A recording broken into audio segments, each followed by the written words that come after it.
Monsieur, bonjour et bienvenue à cette édition. Le président Blaise Compaoré est dans notre pays depuis hier matin et l'un des temps forts de sa visite a été son entretien avec le président Ibrahim Boubacar Keïta, un tête-à-tête qui a permis aux deux chefs d'État de parler du renforcement de la coopération bilatérale. Il a également été question de la situation au nord du Mali dont le président Compaoré est le médiateur désigné par la CEDEAO. Ibrahima Traoré, reportage. Résidence du président de la République, Ibrahim Boubacar Keïta accueille le président burkinabé pour un entretien. La rencontre est d'abord élargie aux deux délégations. Juste après, le chef de l'État et son hôte du jour ont eu un tête-à-tête qui a duré un peu plus d'une heure. Au menu des discussions, la consolidation des liens d'amitié entre le Mali et le Burkina Faso, mais aussi le renforcement de l'intégration régionale. Les deux dirigeants ont également évoqué la situation au nord du Mali, mais pas en profondeur. Je ne pense pas que nous avons parlé de Kidal aujourd'hui, mais d'une manière générale, voilà, on a parlé de cette crise qui affecte aussi la région de Kidal et notre volonté, c'est qu'ensemble nous puissions, avec les partenaires de la communauté internationale, trouver une sortie de crise qui soit donc conforme aux engagements déjà pris dans l'accord du 18 juin. Ça va prendre encore du temps ? Et du temps, je pense qu'il y a des concertations qui ont commencé déjà, ici comme ailleurs, et tout cela me dit que tout ce que nous sommes, nous avons conscience de l'intérêt pour nos régions, pour nos États, qu'il faut aller très vite vers une solution. Aller très vite pour une sortie définitive de crise, tel est le but de toutes les parties engagées dans le processus. Pour l'atteinte de cet objectif, le médiateur de la CEDEAO et le président malien entendent accorder davantage leur violon. Le président burkinabé a reçu en audience le Premier ministre Moussa Mara. Blaise Compaoré a également reçu le médiateur de la République et le haut représentant du président de la République pour le dialogue inclusif intermalien. Avec toutes ces personnalités, il a été question de l'évolution de la situation sécuritaire et des prochaines négociations avec les groupes armés. Amadou Sankaré, compte rendu. C'est le chef du gouvernement, Moussa Mara, qui est la première personnalité à être reçue par le président du Faso.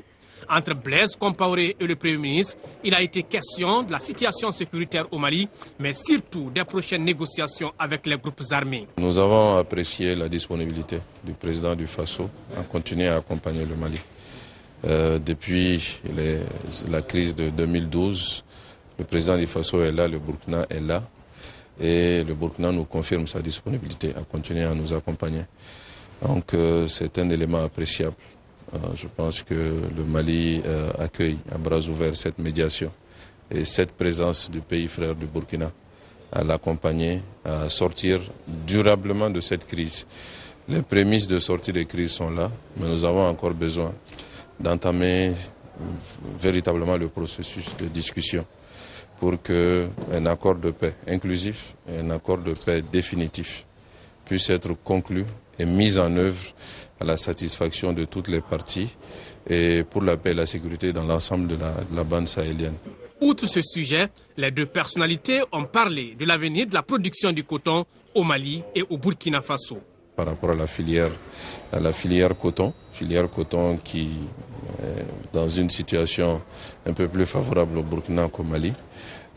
Échange d'expériences autour de cette question et d'autres en rapport avec les relations bilatérales qui méritent d'être beaucoup plus mises en avant entre nos deux pays. La deuxième audience est celle accordée au médiateur de la République. Baba Akib Aïdara s'est dit honoré d'être reçu par le président de la République du Burkina Faso, qu'il qualifie d'ailleurs d'un médiateur hors pair. Vous savez que le président Blaise Compaoré a une très vaste et très haute expérience de la médiation sur tous les plans, sur toutes les formes. Et pour le médiateur de la République du Mali que je suis, cette visite de courtoisie, c'est tout bénéfice pour moi. La dernière personnalité reçue est le haut représentant du président de la République pour le dialogue inclusif intermalien. Modibo Keïta a saisi cette occasion pour informer les médiateurs de la CEDEAO dans la crise malienne des avancées constatées par rapport aux futures négociations. Je remercie M. le Président pour le rôle combien capital qu'il a joué dans la résolution de la crise institutionnelle et sécuritaire au Mali. Et moi-même, j'ai fait un déplacement récemment à Ouagadougou. Je les remercie également de toute la délicatesse qui a entouré ma mission. Et je les fais part également des actions que nous avons entreprises et pour que les pourparlers puissent s'engager dans une voie plus concrète. Et comme vous le savez, le président du FASO a un rôle extrêmement important à jouer. Il a joué par le passé, il le joue dans le présent, il le jouera par le futur. Et nous avons dit que les pourparlers qui vont s'ouvrir seront l'œuvre de toute la communauté internationale, avec des pays comme l'Algérie, comme la CEDEAO, comme les Nations Unies comme médiateurs, si les partis convenaient. Quand je dis partis, il s'agit des groupes armés du gouvernement du Mali pour discuter d'une feuille de route. Le contenu, je ne pourrais pas vous le livrer. Et voilà, en tout cas, je suis satisfait de cette audience qui est un réconfort pour moi. Avec quel état d'esprit, en tout cas, vous allez entamer ces négociations au niveau d'Alger? Vous savez, c'est comme les gens qui se mettent à prier. Et quand en priant, ils sont convaincus que les choses ne marcheront pas, mais ça ne marchera jamais. Donc je l'aborde avec beaucoup d'enthousiasme et beaucoup de réconfort. Ces différentes audiences vont certainement permettre au président Compaoré d'avoir une grille de lecture des futures négociations entre les différents protagonistes. Du côté de l'Assemblée nationale, les députés saluent la vision et la clairvoyance du président du FASO dans la résolution de la crise malienne. Ils l'ont fait savoir au cours de la rencontre qu'ils ont eue hier avec le président Blaise Compaoré. Le reportage de Mohamed Diarra. C'est à un exercice pédagogique que s'est livré le président du FASO, non moins médiateur de la CEDEAO dans la crise malienne. La démarche est d'une nécessité absolue puisqu'il s'agit de poser les jalons d'un nouveau Mali dont les fils et les filles devront parler le même langage. Et pour y parvenir, toutes les voix ont leur pesant d'or. Les partis politiques de la mouvance présidentielle et de l'opposition sont donc venus écouter le médiateur sur la crise sécuritaire du pays avant de lui faire part de leurs préoccupations. Des premières déclarations faites à la presse, une identité de vie se dégage entre le président du FASO et ses interlocuteurs. Nous sommes sur la même longueur d'onde dans la mesure où il a la même vision que le Mali, à savoir la laïcité, l'unicité, la souveraineté et la forme républicaine du Mali. Le président du FASO a rappelé ces différents aspects-là et s'est dit disposé à accompagner le peuple malien dans la recherche de la quiétude et de la paix. Donc nous sommes sortis rassurés. Tous les Maliens sont prêts à se réconcilier. Le pays ne sera pas divisé, le pays sera laïque, il n'y aura pas d'autonomie. Entre les Maliens, nous allons discuter entre nous, les Maliens, sur l'essentiel. Nous allons nous retrouver, il n'y a pas de souci. Les députés saluent la médiation burkinabé, médiation qui a permis la signature de l'accord préliminaire de Ouagadougou le 18 juin 2013. Un Maurice Vivandi qui a permis l'organisation parfaite des élections présidentielles et législatives. Et c'est pourquoi l'opposition estime que ce document doit servir de base pour le processus de stabilisation du Mali. Aujourd'hui, si le président du FASO vient ici, il faut le remercier pour toutes les actions qui ont été faites, l'encourager à poursuivre et surtout pour nous mettre disponibles. Nous sommes disponibles à l'opposition pour toute solution qui pourrait faire avancer le pays vers la paix, vers la sécurité, vers la quiétude au niveau des populations. La situation est bien sûr difficile, mais je crois que tous les enfants du Mali se sentent concernés, nous nous sommes sentis concernés. C'est pour ça que nous sommes venus à cette rencontre et nous avons réaffirmé notre disponibilité pour travailler à une solution définitive. Au sortir de cette rencontre, chacun est reparti avec la conviction de voir le Mali réconcilié avec ses fils. Et sachez que le président de la République a offert un dîner au président du Faso et toute sa délégation hier soir. Au cours de ce dîner, IBK a rendu hommage à l'action de Blaise Compaoré tout au long de la crise que notre pays a connue. Et le président du Faso se dit toujours disponible pour accompagner le Mali pour le retour de la paix. Notre reporter Haoui Touré reviendra donc sur ce dîner dans nos prochaines éditions. Et sachez que les deux présidents se trouvent actuellement dans la cité des Balanzans. Sur un tout autre plan, fin de camp d'excellence et de citoyenneté en faveur des élèves méritants de 8 écoles de Koulikoro, Ségou et Bamako, organisé par le groupe de recherche Action Droit et l'Enfant au Mali. Ce camp a permis à 69 enfants de connaître leurs droits et devoirs ainsi que tous les principes de citoyenneté. Reportage Rachel Tessougué. Durant 5 jours, le groupe de recherche Action Droit de l'Enfant au Mali, GRADEM, a formé les meilleurs élèves de 8 écoles. La formation a été axée sur les principes de la citoyenneté. Le GRADEM veut ainsi susciter l'esprit d'équipe et de patriotisme chez ses enfants. Nous avons voulu offrir à ces enfants, autrement dit méritants, les 4 meilleurs enfants de chaque école, une formation pour appuyer ces enfants-là dans la citoyenneté afin qu'ils puissent avoir des notions très poussées en droit de l'enfant. L'hymne national, le respect de l'autre, le respect du bien public ont été vraiment des points importants que les enfants ont discutés. Les enfants sont ravis d'avoir participé à ce camp qui, selon eux, leur a appris à devenir de bons citoyens. Il y a des choses que je ne connaissais pas, je les ai connues dans ce camp. Les droits et devoirs de l'enfant, l'hymne national du Mali, connaître son drapeau. On a fait des bandes dessinées, des dessins, du chant, on danse et des animations.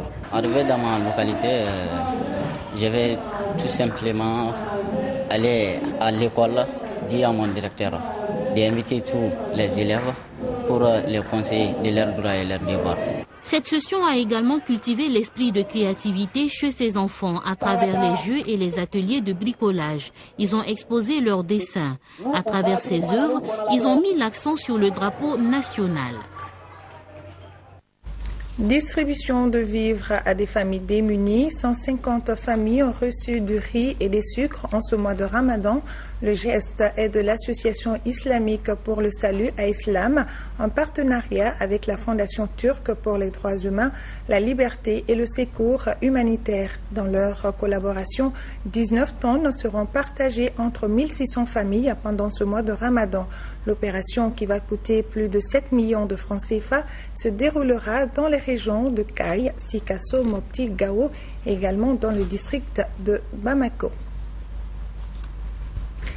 Parlons environnement à présent, mettre en cohérence l'ensemble des textes relatifs à la politique nationale de protection de l'environnement. C'est l'objectif d'un atelier qui a ouvert ses travaux à Bamako. La rencontre constitue la première phase du processus d'actualisation de la politique nationale de protection de l'environnement PNPE. Reportage Nouhoum Sissoko. Le Mali a signé de nombreux accords multilatéraux dans le domaine de la sauvegarde de l'environnement. Ces accords sont mis en œuvre par différentes structures sous l'impulsion de l'Agence de l'environnement et du développement durable. La diversité des acteurs intervenant dans le secteur et dans différents segments nécessite une mutualisation des initiatives et des stratégies. Le dispositif institutionnel mis en place par le Mali, qui comprend l'Agence de l'environnement et du développement durable, les directions centrales techniques, les eaux et forêts, la Direction nationale de l'assainissement et d'autres agences, ainsi que le Conseil national de l'environnement, sera au maximum de sa capacité lorsque l'ensemble des textes qui relèvent de la politique nationale de protection de l'environnement seront mis en cohérence, à commencer par le texte de la PNPE, qui est le Plan national d'action environnementale. La politique nationale de protection de l'environnement vise à garantir un environnement sain et un développement durable. La note d'actualisation de la PNPE que vous allez examiner aujourd'hui est la première phase d'un exercice qui nécessitera des efforts importants d'analyse. Aussi, vos contributions et vos suggestions sont vivement attendues pour l'amélioration et l'affinement du document. Elles permettront sans nul doute d'apporter un éclairage au cheminement du futur document de la politique nationale de protection de l'environnement. Les délégués de 38 structures nationales et internationales ont pris part à cet atelier d'un jour. Actualité régionale, une seule escale et nous partons à Sikasso où s'est tenu l'atelier national de dialogue politique autour du document du programme national d'investissement dans le secteur agricole. Un document qui vise à faire de l'agriculture le moteur de l'économie nationale afin d'assurer la sécurité alimentaire. De Sikasso, le reportage de Daouda Diakité. Il s'agit pour la centaine de participants venus des régions de Ségou, de Sikasso et du district de Bamako de s'approprier les documents du programme national d'investissement dans le secteur de l'agriculture PENISA, élaboré dans le cadre de la mise en œuvre de la politique de développement agricole. Tout le monde reconnaît l'importance du secteur agricole dans l'économie nationale. Cependant, ce secteur est confronté à un certain nombre de défis majeurs. Pour faire face à ces défis et assurer un développement rural durable, les autorités de notre pays ont pris des engagements, des mesures législatives et réglementaires fortes qui orientent les interventions publiques et privées. Ainsi, cette initiative de modernisation de l'agriculture pour répondre aux aspirations des populations s'appuie sur une approche stratégique. L'inclusion et la responsabilisation de tous les acteurs publics et privés impliqués dans le développement agricole, la valorisation des avantages comparatifs de chaque région à travers la mise en œuvre des plans régionaux et locaux d'investissement agricole, la création et l'opérationnalisation d'agropoles dans les zones ciblées en vue de promouvoir les différentes filières. En ouvrant les débats pour 3 jours d'échange, le directeur de cabinet du gouverneur de la région de Sikasso, Sidi Konaté, n'a pas occulté la place et les potentiels de Sikasso en matière de production agricole, avant d'inviter les participants à mener une réflexion objective pour une exploitation efficiente du programme national d'investissement dans le secteur de l'agriculture au bonheur des populations. Toute la rédaction vous remercie d'avoir suivi ce journal qui s'achève. Aïssata Ibrahim Maïga vous donne rendez-vous pour les éditions du soir. D'ici là, prenez soin de vous et des autres et sachez que le coucher du soleil est prévu à Bamako à 19h02. Bon mois de Ramadan à tous et que Dieu vous bénisse.